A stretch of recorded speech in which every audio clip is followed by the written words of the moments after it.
Welcome to the Elaborate Topics podcast, where we focus on lab-specific strategies for medical laboratory professionals. We're proud to be the healthcare detectives that work behind the scenes to get the results needed to influence medical decisions. Let's grow together and jump right into the lab. Welcome back to another episode of Elaborate Topics. I am your laboratory mentor for this episode, Tywauna Wilson. I am so excited about the opportunity to talk with you for all things medical laboratory, technical and leadership. For those of you tuning in for the first time, Elaborate Topics is a weekly podcast where myself and my co-hosts, Lona Small and Stephanie Whitehead, will be bringing you topics related to laboratory and leadership to help you excel inside and outside of the laboratory. I'm very excited about the show today, so let's jump right in. In this episode, we will be talking about defining your career leadership roadmap. As Oprah Winfrey said, the challenge of life I have found is to build a resume that doesn't simply tell a story about what you want to be, but it's about a story about who you want to be. And defining your leadership roadmap is critical to your success. Now that you have embarked on the journey and decided to get into the field of medical laboratory science, you want to think about where it is that you want your career to go, whether you want to specialize and go into a certain discipline, whether you want to move into the administrative side, whether you want to go on and further your education and move into pathology. Whatever it is you decide, you have to have a plan and be clear and have a focused attack to be able to get there. There are 4 key steps when defining your leadership roadmap. Step 1 is your vision statement. Just like most organizations, you should have a personal vision statement for your career. Your vision statement should be a brief statement that declares your ultimate career goal, what it takes to accomplish it, and your core values. A vision statement should be a few sentences that are inspiring and gives you clarity on the reason you're doing what you're doing and where you aspire to go in the future. This will guide your path for long-term success and help you with your short-term goals. Ask yourself questions like, who do you want to help? What is important to you? How does it align with the values that are important to me? You can then begin to develop a personal vision statement, such as, my career goal is to become a laboratory director. I am passionate about being an advocate and representing the lab at the hospital level. The second step is your career decision. When you think about your actual career decision, think about where it is that you want to take your career. What do you want to be doing? Here are some questions to ponder as you think about making that final career decision. Are the decisions I'm making today positioning me for where I want to be in 6 months from now or even 5 years from now? Do I have the educational requirements that are needed? Does this include obtaining the required degrees or certification, licensure, or continuing education credits? Do I have the desirable work experience or equivalent volunteer experience already, or do I need to get it? Is this career the right fit for my personality and skill set? In this, you also have to think about your purpose. What are you called to do? What are you passionate about doing? Do I have the right people in my corner to help me succeed in this space of where I'm trying to go? Also, have I researched the career field to understand the employment outlook and demand? Is this something that has longevity? Is this something that is a right fit? Is this something that my skills will be positioned for to land me a job? Is this career in alignment with the life I want to live? Do you want to work a lot of hours a week or no? Is it family important to you? So some of those decisions may impact your career. Will I be happy doing this for the next 5 to 10 years or longer? Asking yourself these questions will give you insight on the path you should take. It is important to understand that the road to success is not always a straight line and does not require you to take a traditional path. So clarity on your career decision is important. Understanding your strengths and what you are good at. When you understand what you're good at, it allows you to focus on those and make those strengths extraordinary and neutralize the areas in which might be a challenge to yourself. So understanding what concrete, tangible skills set you apart, what things that you do well, and those qualities that you have. So being able to clearly articulate what it is that you bring to the table, what it is that you're able to do, whether this is you're really awesome at creating presentations or in the laboratory, you're really good with method validations. And so that's something that you just have a natural knack for. So what are those things? Maybe it's leading people. Maybe you are a people person and you just have a natural ability to lead your colleagues. So that is a skill. Being a leader of people is a skill, especially when your team respects you and really feels like you're going to bat for them. And finally, you want to plan your success and stay focused. Have you taken the time to write out your leadership career roadmap? Do you know where you ultimately want to go in your career? A good strategy is to see where you want to go in your career and then work backward on your roadmap to fill it with opportunities, jobs, and experiences that you will need to get to your end career goal. If you do this, you will be able to take risk and seek out experiences on your path that add value. This will help you, especially when you're thinking about jobs and does this job make sense? So that you're not getting jobs or going for jobs that are not in alignment with where you want to be at the end of your leadership career map. And you don't want to waste time on these opportunities that make no sense of where you're trying to be. Most importantly, you have to stay focused. You have to plan your leadership career map and you have to stay focused on meeting the goal and getting to the goal. We will walk into an example leadership career map so that you can get more clarity on what that looks like. So when you look at your 5-year career map, you're able to start placing in those important skills, education, people that you need to meet. When looking at your leadership career roadmap, let's take a 5-year time period. So let's look at where we are today and where we want to be in 5 years and then work backwards. So if we take that example of the vision statement that I said earlier, my career goal is to become a laboratory director. I'm passionate about being an advocate and representing the lab at the hospital level. And so in 5 years, I want to transition from being a medical laboratory scientist to being a laboratory director. I need to figure out what it is that I need, what skills I need, what education I need, what work experience I need that's going to position me for a position of being a laboratory director.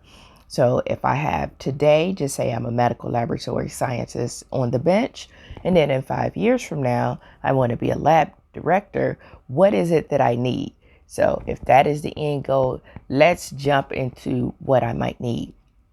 So you're going to need to look at your education. So what education is going to be required of that type of a position? Typically in a laboratory director role, especially if it's an administrative director role, you're going to need an advanced degree. You're going to need a master's degree or above. Typical master's degrees that I've seen laboratory directors have would be an MBA, Master's of Business Administration, your Masters of Healthcare Administration. I've also seen leaders have Masters of Education. I've also seen leaders have Master of Science degrees in various disciplines, biology, microbiology, blood banking and transplantation, you name it.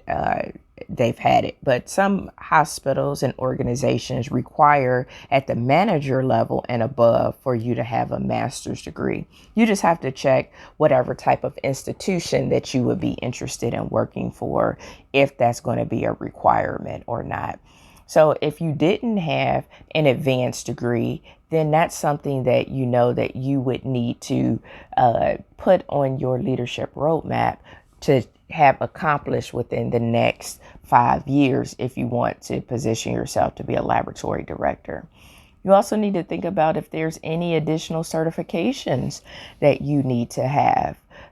They're outside of having your MLS or MT ASCP or MLT ASCP, then there are really no additional certifications, although if you're in blood bank, they would like for you to have an SBB. ASCP is not required, but it would definitely position you to be a more favorable candidate in that case. But see if there's any required certifications. There are several certifications that would be nice to have. They could separate you, whether it's a PMP, a project management certification could separate you. And there's others that you could use to separate you. But you have to think about, does it make sense for what I'm trying to do in the next 5 years? So that's our education. We also want to look at our skills that's going to be needed for this laboratory director position. So most laboratory directors have to have some sort of financial acumen. You need to be able to understand budgets, basic accounting, labor. So if you know that you want to move into a laboratory director role, especially if it's administrative director, you might want to start taking some accounting classes. Start taking some classes where you understand QuickBooks, understand profits and loss statements, understand how to basic laboratory management, finance. You might want to take some of those classes so that you understand what we would be looking for in that position. Another skill, it could be advanced experience with office programs such as Excel, PowerPoint, Microsoft Word, and email. Those are things that laboratory directors use on a regular basis. And so if you know you don't have the skills in those areas, whether it be Excel, whether it be PowerPoint, now put yourself in a position where you're able to start learning those skills now. Here's the thing. You want to be able to learn as much as you can now before you actually get into that role. And then when you get into that role, then it makes your transition a lot easier versus having to learn all of these things on the fly. And that's what makes it so challenging for leaders today, is that they had not taken the time to look at this leadership career roadmap and get those skills and education and things that they will need to be successful in the role in advance. Some people do get the degree, but outside of that, some of these tangible skills that you're going to deal with often might go overlooked. Develop emotional intelligence. Be aware of yourself. So self and situational awareness, being aware of those things so that you have an awareness and understanding, know how you get, especially when emotions run high, a decision is made that you maybe don't agree with. Be aware and cognizant of your reactions to it. So develop that emotional intelligence. When you are a leader of people, that being able to have emotional intelligence with your team is going to be critical. So take the time now over the next 5 years, if that's our goal, to be a laboratory director, and getting better with your emotional intelligence. And the only way you get better is that you practice. Practice, practice, practice. You remember the old saying, practice makes perfect? Well, if you practice enough, then it starts to become second nature. Because one thing I can tell you, being a laboratory director, is that people are all different. And now more than ever, you have 5 generations in the workplace. And with the 5 generations, they act different, respond different. Even to feedback, how you might give one team member feedback is going to be different than how you give another team member. And it's going to cause you as the leader to maybe view things differently, respond differently, have a different tone. It might be a different atmosphere. Maybe one person, you can have that conversation with them in your office and everything is fine. The other one, they might respond better with you having that conversation, with them at the bench where they are in an environment that they feel is more safe. So those are the things, developing that emotional intelligence. Take a sales class. I know it sounds like, well, why would I need sales? Well, leadership is influence, and people that know how to influence typically know how to sell. You are going to have to sell ideas. You're going to have to sell initiatives. You're going to have to sell if your organization does any kind of reorgs or restructures. So there are going to be a lot of things that you're going to have to get influence and that you're going to have to use your influence and get buy-in for. And if you're not comfortable with that, then you should take a class that's going to give you some of the tools and techniques so that you're able to be more successful in that realm. And that's something that you can take now. Improve your public speaking. You're going to have meetings with your team. So you're going to have to get used to presenting ideas and having meeting minutes and working with your group, having presentations. So get comfortable with public speaking so that you're able to deliver a concise presentation, but you're able to get your points across without going over time, without rambling. So improve your public speaking. So these are all skills that you can start working on over the next 5 years, and you can have a conscious awareness that those are things that you need, especially if there are areas in which you're not very strong. Work and or volunteer experience, because what you do outside of work does count towards your leadership experience. I know when asked, sometimes people, when they think about their leadership experience, they only think about what they've done in the workplace. And it's not always about what you do in the workplace. Sometimes it's what you do outside of work that may make the difference. So what work experience or volunteer experience do you need to position you for that laboratory director role? So maybe you need more formal leadership experience because you haven't had that opportunity in the workplace yet. Maybe you are not a technical coordinator or lead tech or, have an advanced position in the laboratory. Well, you may need to chair a committee. So you might need to chair a committee. Maybe it's, at your church, or maybe it's with your kids' group where you're chairing the committee. And what you're doing is you're developing those leadership skills. How do you respond and act in a position of leadership? Are you able to get the message across? Are you able to work with other people towards the mission? So chair a committee. Seek inclusion on a not-for-profit board. Not-for-profits are always looking for talent. They're always looking for people to help move their mission forward. They're looking for people to volunteer their time.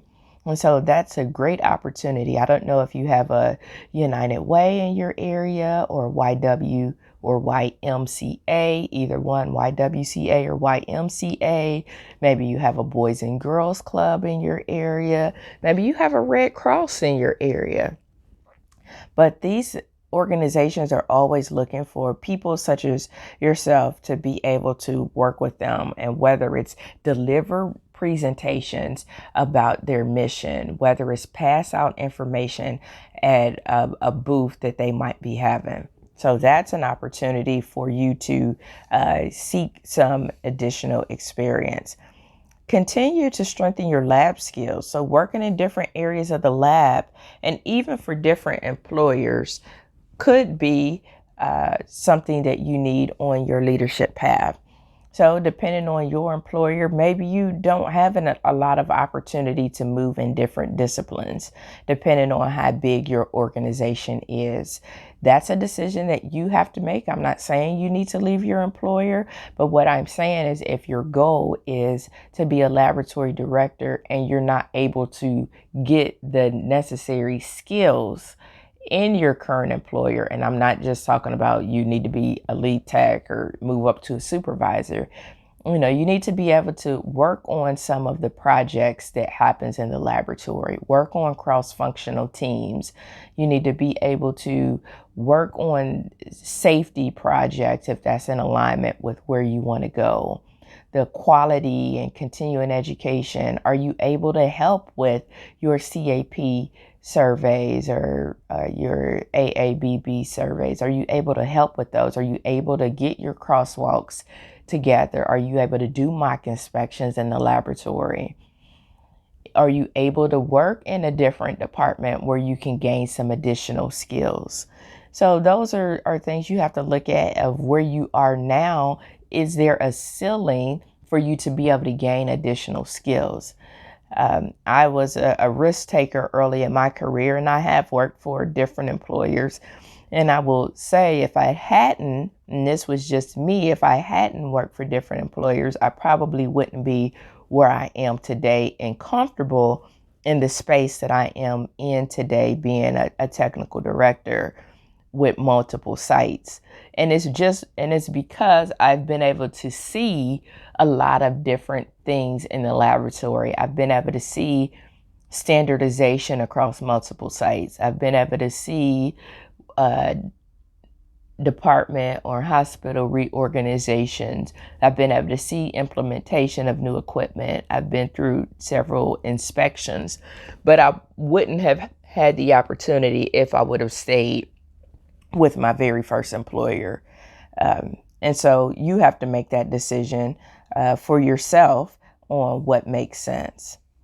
And you participate in leadership development programs. So our agencies, ASCP, ASCLS, CLMA, they all offer some sort of leadership development or continuing education. But don't be afraid to go to places like your Chamber of Commerce. They typically offer leadership development programs.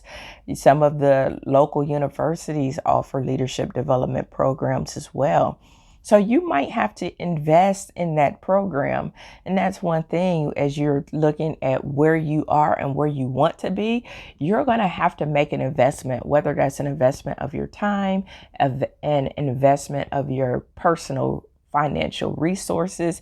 It is going to cost you. So you have to ask yourself the question of what is your dream worth to you?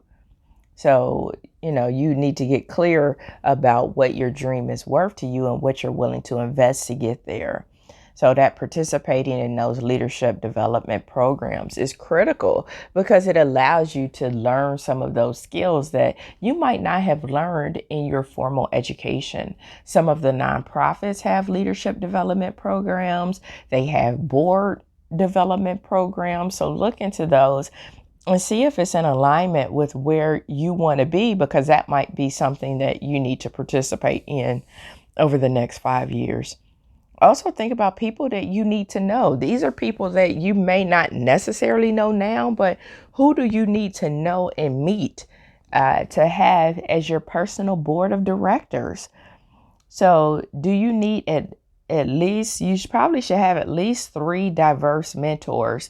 So these diverse mentors are people that have diversity and experience from you, diverse background, education.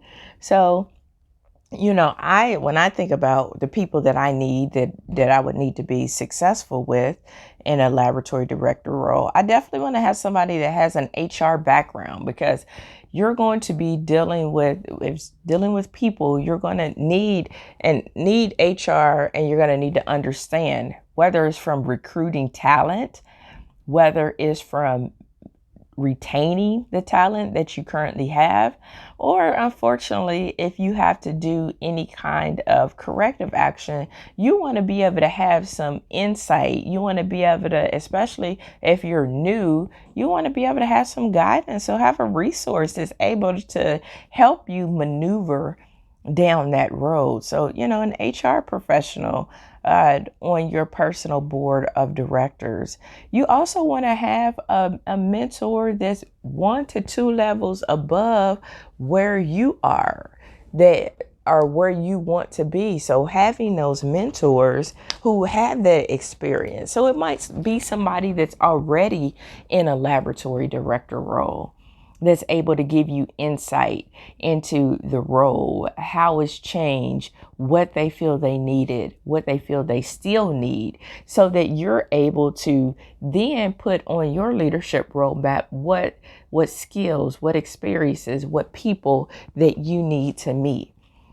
You also want to not just have mentors, but have coaches. There is a difference between coaches and mentors. So coaches are those professionals that help bring out the best in you. They are able to coach you to the next level. These are people who have the proven experience in that field of study. These are people that constantly develop their coaching skills, that they're able to be able to guide you to the next step. And those mentors are those people that are able to use their personal experience. They are able to give you insight to help lessen your learning curve.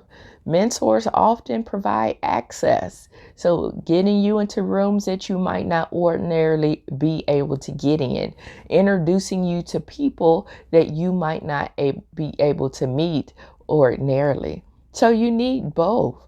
And so you need to look at your personal board of directors and say, who do I need to meet over this next 5 years so that I am in a good place and position for success when I get into my laboratory director role. And then make sure you have a timepiece to it. Start it today, date it today, and have it clear. 5 years from now, on this date, that's what I want to be, and keep going towards that goal.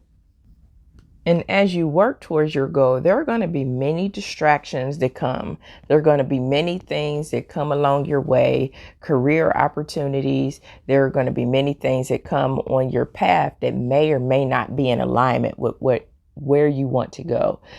So you have to stay focused, laser focused on your leadership journey. And so here's some things to think about or leave you with is in regard to focus. Focus on those things that inspire you to take action towards your goal, your 5-year plan. Focus on your purpose. Focus on those things that make you great. Focus on being present in the moment. Focus on your own life and career versus what someone else is doing or somebody else's path. Everything that glitters is not gold. Focus on your personal development. Focus on making your dreams come true. Focus on your plan and work it. And focus on the now. So even though you're looking at where you want to be in 5 years, think about those things that you need to do now. Those people you need to meet now. Those work or volunteer experiences that you need to have now. And most importantly, take action. In closing, today's podcast was all about defining your leadership roadmap. Remember those 4 key steps to getting started: your vision statement, your career decision, know your strengths, and be able to plan your success. And most importantly, stay focused. Thank you for tuning in and checking out this episode of Elaborate Topics with your laboratory mentor, Tywauna Wilson. If you want to stay connected with me, you can follow me on LinkedIn at Tywauna Wilson, or you can follow me on Facebook or Instagram at Coach T Wilson, CoachTeewilson. If you like what you heard today and want to listen to previous shows, subscribe at directimpactbroadcasting.com or your favorite podcast platform. You can send us an email at elaboratetopics, all one word, at directimpactbroadcasting.com to learn more about the topics of this show or future shows and to be a guest on the show. You can also go to the Direct Impact Broadcasting website, go up under the contact link, and submit to be a guest on this show. Please tune in next week to hear from another amazing leader and leaders that's inside and outside of the laboratory, and have an amazing day. Thank you for tuning in to another episode of Elaborate Topics, where your hosts discussed relevant strategies for laboratory professionals. Please subscribe to this podcast on your favorite podcast platform and listen to us on directimpactbroadcasting.com. Stay tuned for another episode with information you can use to excel in your laboratory career.